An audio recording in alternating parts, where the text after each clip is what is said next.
Olá, aluno do Colégio Arnaldo, da segunda série. Tô com saudades.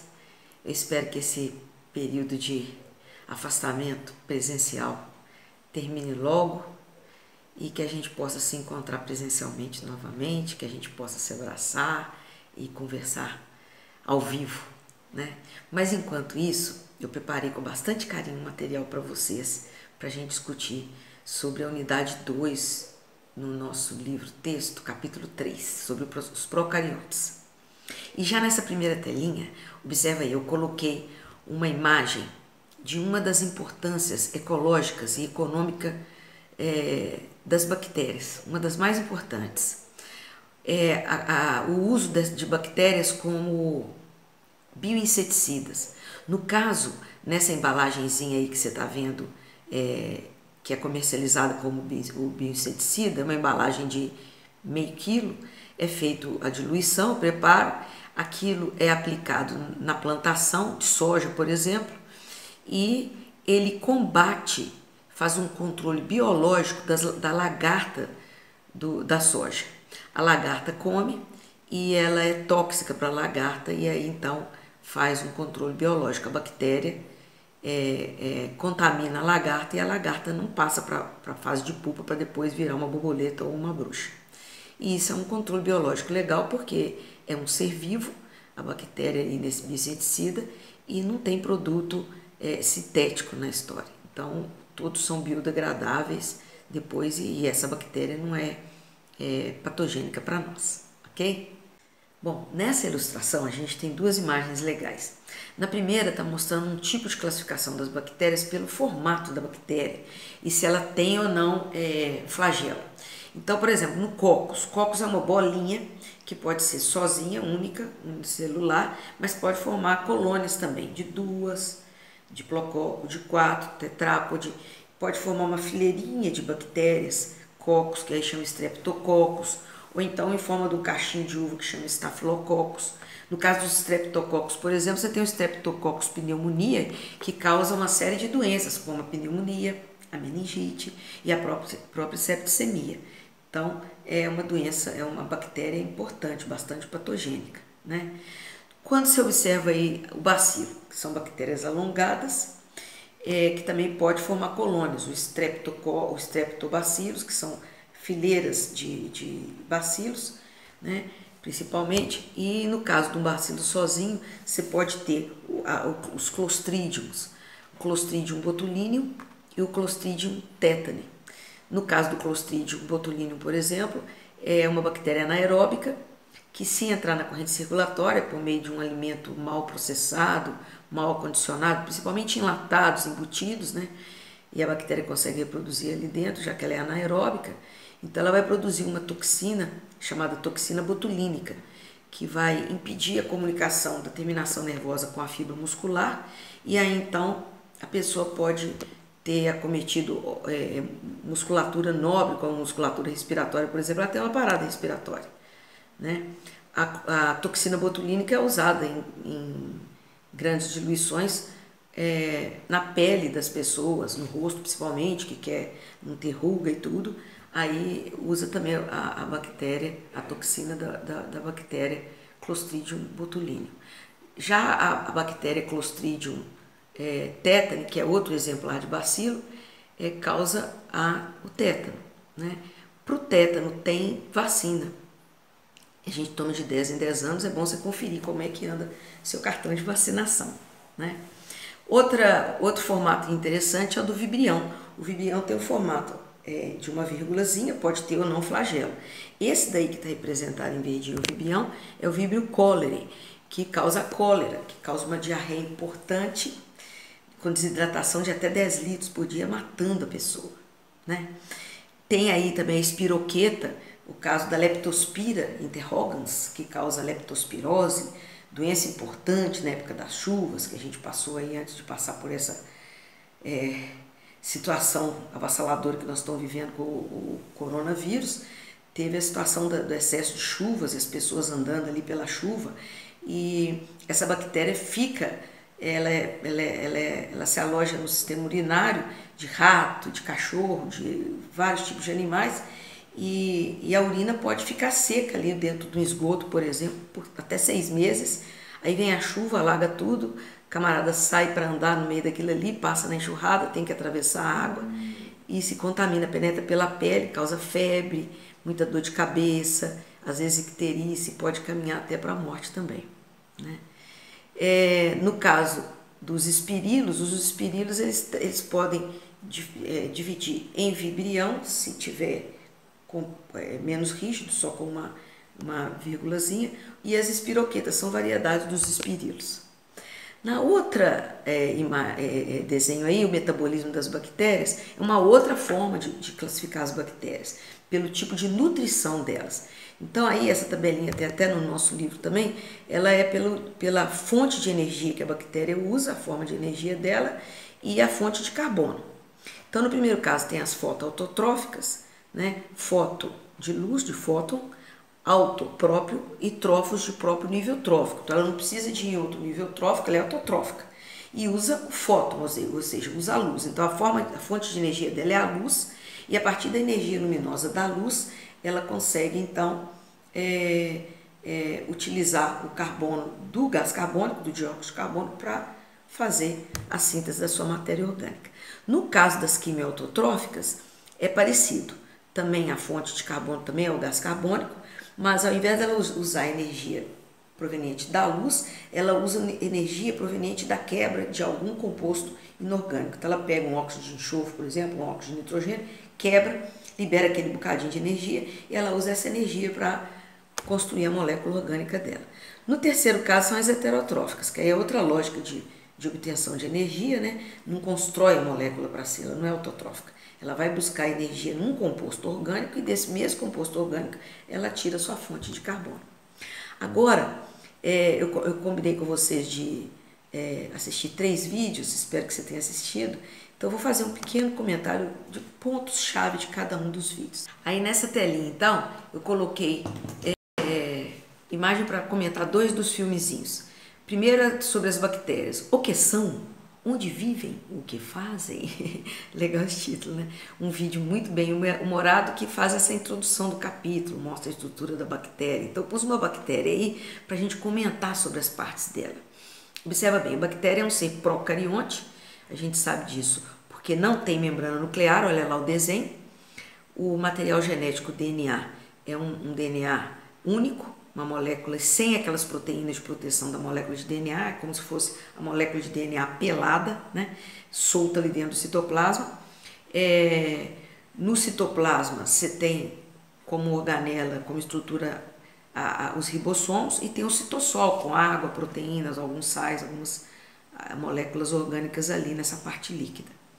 E pode ter também, observa, o plasmídio. O plasmídio é esse anelzinho de DNA circular, ou seja, é um DNA extra. A bactéria que tem plasmídio, ela está em vantagem em relação às outras bactérias. Então, no mundo das bactérias é chique ter plasmídio, né? Depois, envolvendo a bactéria, você tem a membrana plasmática, que é com a mesma configuração espacial da membrana plasmática dos outros seres vivos, dupla camada de fosfolipídios com moléculas de proteína entremeada. Por fora, algumas bactérias, que são as mais chiques também, podem ter uma parede celular. Essa parede celular, regra geral, é de peptídeo glicano ou peptoglicano, que é uma molécula específica das bactérias, é uma forma de identificar a presença de bactéria, inclusive. E essa parede celular dá a essa bactéria características extra em relação ao resto das bactérias. Por exemplo, se ela for colocada no meio hipotônico, em vez dela inchar até arrebentar, a parede celular controla essa entrada e saída de água, impedindo a dessecação, se ela estiver em ambiente muito seco também, por exemplo. Então, ajuda na proteção dela. E ainda pode ter bactéria que por fora da parede celular, quer dizer, já teve a membrana plasmática, a parede celular e por fora a cápsula. A cápsula pode ser formada de polissacarídeo, um açúcar complexo, ou pode ser de proteína também. Ela ajuda na adesão daquela bactéria em outra bactéria, pode ajudar também na defesa dessa bactéria, se ela estiver dentro do corpo de um ser vivo e os glóbulos brancos daquele ser vivo quiserem atacá-la. Aquelas que têm cápsulas são mais resistentes. Então, para as bactérias é muito bom ter cápsula. O Streptococcus pneumoniae, por exemplo, é uma bactéria que pode ter ou não cápsula. As que têm cápsulas são resistentes e causam pneumonia, causam infecções, às vezes septicemia, difíceis de serem tratadas com os antibióticos mais potentes e tal, né? Mesmo coquetel de antibióticos. Na segunda imagem aí, você vê o outro videozinho, o videozinho das superbactérias. Então tem um moço bonito lá, né, meninas? Vocês viram lá o moço bonito comentando? E ele comenta sobre o uso errado, né, e indiscriminado dos antibióticos. Nesse uso errado e indiscriminado dos antibióticos, ele mostra que as bactérias, com o passar do tempo, você vai usando um antibiótico ali, vai matando as bactérias. Você está com uma dor de garganta forte, tu vai tomando antibiótico 1 dia, 2 dias, o médico prescreveu 7 dias, lá pelo 5º dia você acha que já está bom, para de tomar aquele antibiótico, ou seja, o uso incorreto do antibiótico, né? E aí algumas bactérias sobreviveram. Entre essas bactérias que sobreviveram, tem aquelas que já têm um plasmídio. E os plasmídios conferem às bactérias características extra, pode ser de resistência à mudança do ambiente, de resistência à presença de um antibiótico, né? E esse plasmídio aí, nessa imagem, observa bem, ela duplica o plasmídio e passa para a vizinha. Como que foi isso? Ela tem estruturas por fora, que está no primeiro desenho aí, que são essas fímbrias. Algumas dessas fímbrias são chamadas pilissexuais. Aí é como se fossem prolongamentos de uma das bactérias, prolonga na outra bactéria, a outra com seus pílis prolonga para ela também, funde aqueles pílis e por ali passa um plasmídio. Aquela bactéria que tem um plasmídio de resistência à mudança de temperatura, duplica aquele plasmídio e passa para outra. A outra que tem um plasmídio que resiste à dessecação, à falta de água, passa para ela. Um outro plasmídio de resistência a um antibiótico passa uma para outra. Aí aquelas bactérias passam a ter essas características. E além desse fenômeno que chama conjugação, de uma passar o material genético para outra, principalmente os plasmídios, acontece também daquela que é resistente se dividir e passar para as células filhas, pode ser até por divisão binária, né? Se ela tem plasmídio, ela duplica o DNA dela, mas duplica também o plasmídio. Certo? Então a gente tem que ter muito cuidado. Esse vídeo é muito interessante, vale a pena ver mais de uma vez. Nesse desenho aí, é sobre o outro videozinho, sobre transgênico, né? O uso de bactérias para a produção de insulina foi o exemplo que eles deram no vídeo. Mas os cientistas já conhecem tudo das bactérias, já mapearam o DNA dela, sabe qual a sequência de nucleotídeos que tem ali no DNA dela, sequência de adeninas, timinas, guaninas e citosinas que tem ali no DNA da bactéria. A mesma coisa no plasmídio, que é um pedacinho de DNA circular, né? Então mapeiam também o plasmídio, já sabem tudo, já desvendaram tudo das bactérias. E sabem também que as bactérias produzem uma enzima chamada enzima de restrição.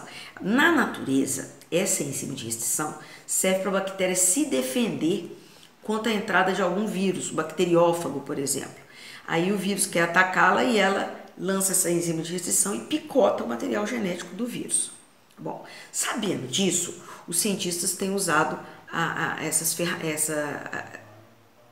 estruturas da bactéria como ferramentas da engenharia genética. Olha esse desenho aí.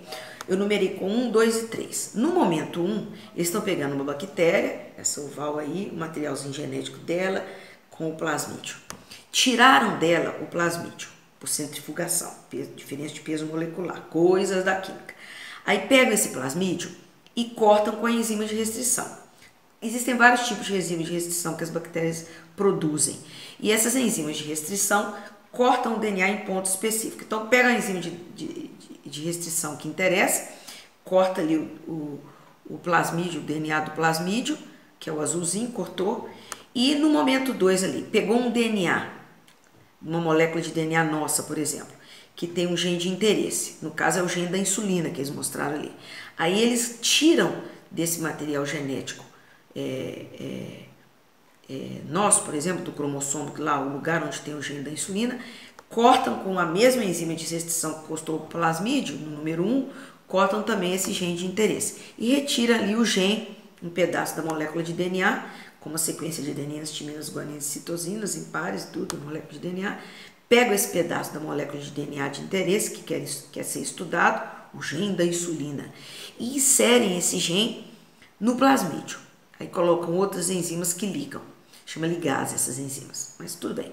Aí observa que agora, no final do momento 1 com o momento 2, você tem um plasmídio azul com um pedacinho do material genético novo inserido. Esse plasmídio, então, recebeu um gene externo, que não era dele. Então, foi transferido para ele um gene que ele não tinha. Então, agora esse plasmídio é transgênico, né? Isso é transgênico, que recebeu um gene que não tinha. Aí pega esse plasmídio, coloca numa cultura de bactérias e, aleatoriamente, esse plasmídio vai ser incorporado ou não pelas bactérias por um outro tipo de mistura genética chamada transformação. Aí, no momento 3, uma bactéria incorporou esse plasmídio transgênico, agora ela é uma bactéria transgênica. Então, agora, além de fazer as coisas que ela fazia com esse plasmídio, ela vai, com os ribossomos dela, produzir as proteínas, inclusive as proteínas desse gene novo laranjinha que foi incorporado a ela. Então, é uma bactéria transgênica que produz agora uma substância que ela não produzia antes. Como esse gene que eles usaram e explicaram lá no filme é o gene da insulina, essa bactéria produz insulina. Aí depois eles põem essa bactéria no meio de cultura bem legal para ela reproduz bastante, divisão binária e outras formas, e aí então vai ter que ter tantão de bactéria. Depois eles pegam essa cultura, quando tiver com muita bactéria, saturada de bactéria, submetem a processo de centrifugação, separa por peso molecular a membrana para lá, o DNA para cá, os plasmídios para cá. Nesses plasmídios que tem o gene da insulina, eles podem reutilizar. E no citoplasma ali foram produzidas proteínas que as bactérias precisam e proteínas como a insulina. E aí então, por peso molecular também eles separam as insulinas, invasam em vidrinhos, daqueles vidrinhos que são comercializados, né? E as pessoas que têm diabetes, por exemplo, recebem essa insulina. Muito legal, né?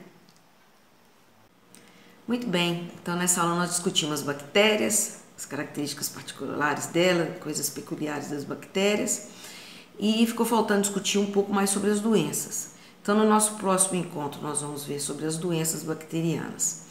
E eu vou te pedir, então, para seguir essas orientações, estudar o capítulo 3, deixa todos os exercícios prontos, faça tudo no caderno. Seu caderno vai servir como um portfólio, e que é um instrumento de avaliação para esse período que a gente está afastado, né? Quando nós voltarmos para as aulas presenciais, eu vou querer ver o capricho do seu caderno. E no mais, muito obrigada por ter assistido essa aula e até o nosso próximo encontro. Tchau, tchau!